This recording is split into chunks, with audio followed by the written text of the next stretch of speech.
13 years of dedication, 590 appearances, 28 trophies of all kinds. And millions of hearts touched by the poetry of his passing, Luka Modric will officially leave Santiago Bernabéu after the 2025 FIFA Club World Cup. The upcoming match against Real Sociedad will be his final game wearing the famous white shirt at that sacred ground. If you find this story engaging, inspiring, or meaningful, don't hesitate to hit subscribe. Even more incredible moments lie ahead. I truly don't want to leave, but that's football. That was Modric's heartfelt message on Instagram, not a cold farewell, but a quiet reflection from someone who gave his all in both career and sentiment. His departure isn't a shock, it's long expected. He is a part of the memories, a piece of the soul of Real Madrid's golden era.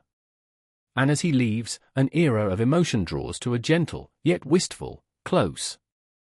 Not every player begins their Real Madrid journey in glory. Modric certainly didn't. When he arrived in the summer of 2012, he was heavily criticized by the Spanish press. Marca even labeled him the worst signing of the summer. But time proved that diamonds are often forged under pressure. Through composure, perseverance, and footballing intellect, Modric quietly turned skepticism into admiration. Just a year later, he delivered the decisive corner in the 2014 Champions League final, where Real staged a dramatic comeback against Atletico Madrid to claim La Decima. From that moment, his status transformed. Alongside Toni Kroos and Casemiro, he formed a midfield trio fans revered as the unbeatable Trinity.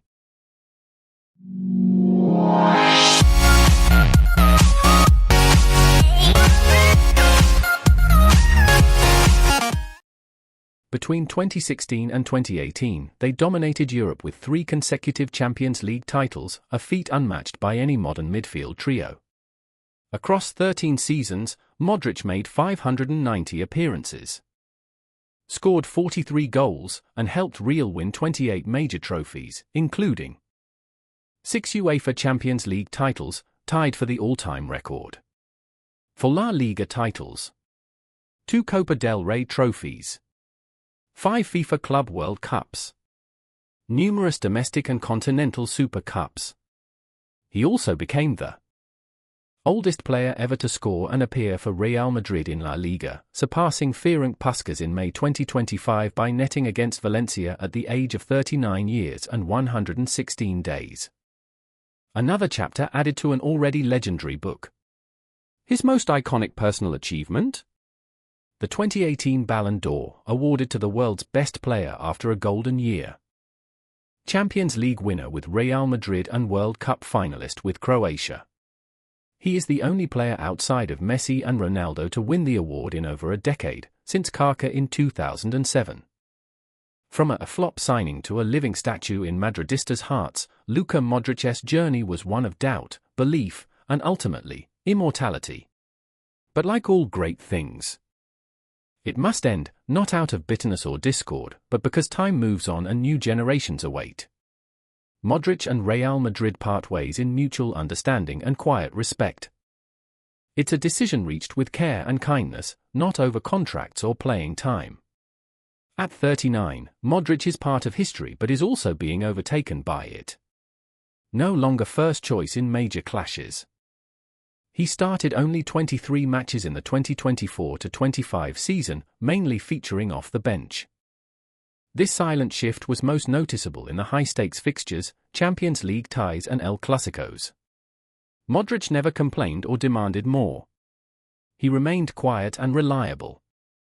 But that silence said it all. This stage was no longer his. And Real Madrid are not short of midfield talent. Jude Bellingham, Eduardo Camavinga, Arda Güler, Federico Valverde. The club has been preparing for life without Modric. They could have kept him one more season, but doing so might have delayed a necessary transition. So, instead of extending his role past its natural close, they chose to honor him by ending it gracefully. Importantly, Modric isn't being pushed out. He's being invited to leave, in the most respectful sense. The club won't renew his contract. But nor are they showing him the door. They await that final Bernabéu match, when all will rise, applaud, and say thank you. One more chapter remains, the FIFA Club World Cup this summer, before the final page of his Madrid diary is turned. It's a farewell done right, at the right time, in the right way. When hearts still yearn, not when they've grown weary. All careers must end, but not all leave behind a legacy that transcends numbers, trophies, or fleeting praise. What Modric leaves behind is a definition of footballing grace. The world has produced many great number 10s, but few ever played with Modric's orchestrating genius. He didn't dribble like Ronaldinho, shoot like Gerrard, or dominate with power. He won with intelligence, tactics, tempo, and above all, a simplicity that bordered on perfection.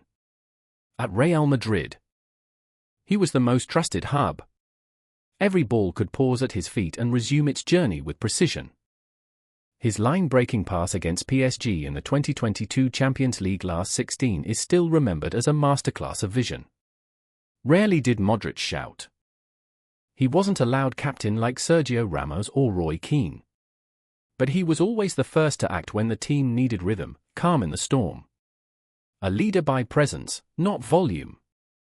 Young teammates like Bellingham often said, "Just standing near Modric on the pitch makes you feel pressure and play better." Perhaps the highest praise a footballer can earn, when their presence alone is a source of inspiration.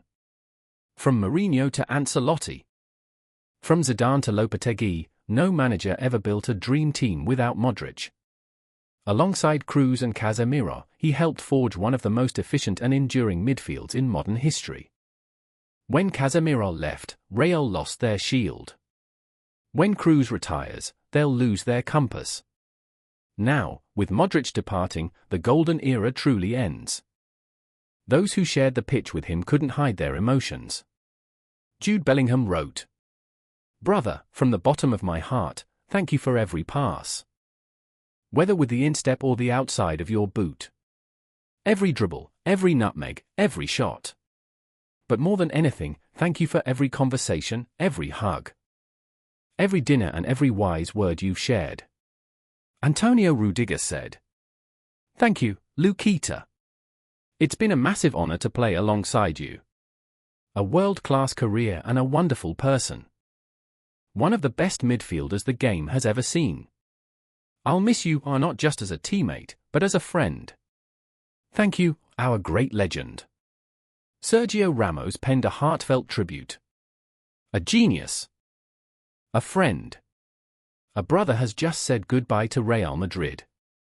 One of those players for whom Madrid fills stadiums, and the world tunes in. A remarkable human, both on the pitch and in life. I'm proud to call you my friend.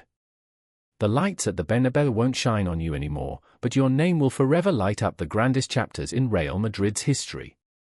All we can say, brother, is thank you. Wishing you all the best in your next chapter. And I believe we'll live it together still.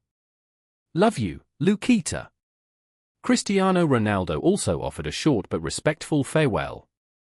"Thanks for everything, Lukita. It was an honor to share so many moments with you at the club. Wishing you all the best in what comes next. As the spotlight dims and the applause fades. Some journeys don't need fanfare to be legendary, because the way they were lived and given wrote their own myth. Luka Modric is such a case.